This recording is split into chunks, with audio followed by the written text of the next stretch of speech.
اعوذ باللہ من الشیطان الرجیم بسم اللہ الرحمن الرحیم سبحانک لا علم لنا الا ما علمتنا انک انت العلیم الحکیم۔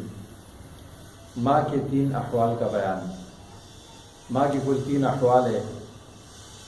پہلی حالت یہ ہے کہ اولاد موجود ہو، باپ بیٹا ہو یا بیٹی ہو، تو ماں کو کل مال کا سدس ملے گا۔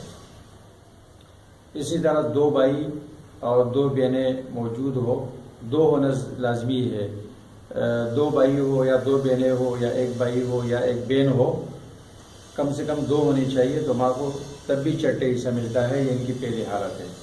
جیسے یہ مثال، اس میں ابن موجود ہے تو ماں کو چٹے حصہ ملے گا۔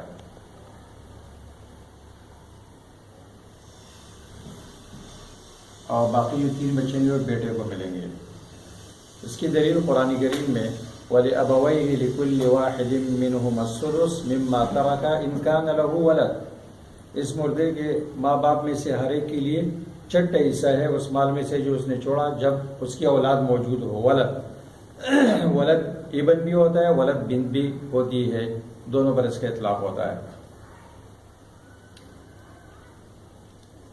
2 بھائی موجود ہو یا بہن بھائی میں سے 2 موجود ہو تب بھی چٹا حصہ ملتا ہے۔ یہ بھی قرآن کریم میں مصرح ہے فَإِنْ كَانَ لَهُ إِخْوَةٌ فَلِأُمِّهِ السُّدُسُ۔ اگر اس مردے کے بھائی ہو، اخوہ جمع ہے اور اس سے مراد تثنیہ ہے، 2 یا 2 سے زیادہ، خواہ حقیقی ہو یا علاقی ہو یا اخیافی ہو، جس جہاز سے ہو تو ماں کو چٹے حصہ ملے گا۔ فَإِنْ كَانَ لَهُ إِخْوَةٌ فَلِأُمِّهِ السُّدُسُ۔ سدس کا مخرج 6 ہے، 6 سے ہم نے مسئلہ بنایا، چٹے حصہ 1 ہے، وہ ہم نے ماں کو دیا، اور باقی 5 حصے بچے وہ 2 بھائیوں پر تقسیم ہوں گے، اور اس مثال میں بھی 5 حصے بچے ہیں وہ بیٹے کو ملیں گے۔ تیسری حالت، یہ بھی قرآن کریم میں مصرح ہے کہ مردے کی جب کسی قسم کی اولاد نہ ہو، نہ بیٹا نہ بیٹی، اور اس طرح بہن بھائی بھی نہ ہو 2، تو ماں کو کل مال کا سدس ملتا ہے۔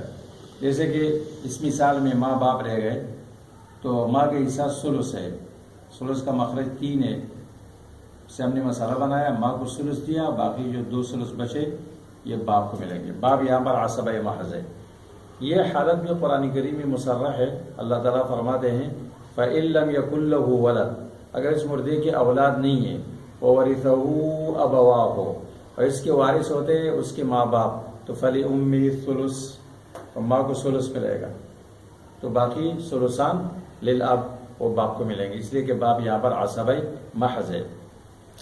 اس کی مثال ایسی ہے جیسے ایک شخص عمر اور بکر سے کہتا ہے کہ عمر اور بکر یہ 3 روپے تم دونوں کے ہیں، اور پھر عمر سے کہتا ہے کہ 1 روپیہ آپ کا ہے، تو اس کا معنی یہ ہوا کہ باقی جو 2 روپے ہیں وہ بکر کے ہیں۔ یا بھی اللہ فرماتے ہیں وَرِثَهُ أَبَوَاهُ، ماں باپ دونوں وارث ہوتے ہیں، پھر ماں کے حصہ متعین کر کے فرماتے ہیں فَلِأُمِّهِ الثُّلُثُ، ماں کو ثلث ملے گا، تو ثلثان باپ کو ملا۔ تیسری حالت ان کو یہ ہے، تیسری حالت ماں کی یہ ہے کہ اس کو زوج یا زوجہ کو حصہ دینے کے بعد جو بچتا ہے اس کا ثلث ملتا ہے، کل مال کا نہیں، اور یہ صرف 2 مسئلوں میں ہوتا ہے، وَذَلِكَ فِي مَسْأَلَتَيْنِ وَالثُّلُثُ مَا بَقِيَ مِن بَعْدَ فَرْضِ أَحَدِ الزَّوْجَيْنِ وَذَلِكَ فِي مَسْأَلَتَيْنِ، تہائی اس مال کا جو زوج یا زوجہ کو حصہ دینے کے بعد باقی بچا اس کا تہائی ملے گا۔ یہ صرف 2 مسئلوں میں ہوتا ہے۔ استقراء و تتبع سے یہ بات معلوم ہوئی ہے کہ یہ 2 مسئلے متعین ہیں، صرف اس میں یہ ہوگا۔ جیسے کہ یہاں پر زوج ہے اور ہے اور اب ہے، ماں کا ثلث ہے، باپ کا نصف ہے، 3 اور 2 میں تباین ہے، 2 3 6 سے مسئلہ بنا، اور زوج کا حصہ نصف ہے وہ 3 ہے، یہ باقی بچت 3، یہ 3 جو ہے اس کو کہتے ہیں ما بقیہ من فرض احد الزوجین، زوج کے حصہ دینے کے بعد جو باقی بچا۔ اب اس کا ثلث ماں کو ملے گا، وہ ہے 1، اور جو ثلثان ہے وہ باپ کو ملا۔ اس طرح اس مثال میں بھی زوجہ اور ماں باپ ہو تو زوجہ کا ربع ہے، اولاد نہیں ہے، ربع کے مخرج 4 سے ہم نے مسئلہ بنا، اور 4 کے 1 ربع 1 ہوتا ہے، یہاں بھی باقی 3 بچے، تو اس 3 کا ثلث ماں کو ملے گا اور ثلثان باپ کو ملے گا۔ یہ کیوں؟ یہ اس لیے کہ باپ کا ماں کا حصہ باپ سے بڑھ نہ جائے۔ ان 2 مثالوں میں اگر ماں کو کل مال کا ثلث دیا جائے تو ماں کا حصہ باپ سے بڑھ جائے گا، اور یہ اس اصول کے خلاف ہے جو دوسری حالت میں اللہ تبارک و تعالیٰ نے بیان کیا ہے، اور ابواہ فلأمہ الثلث، تو ثلثان باپ کو ملے گا۔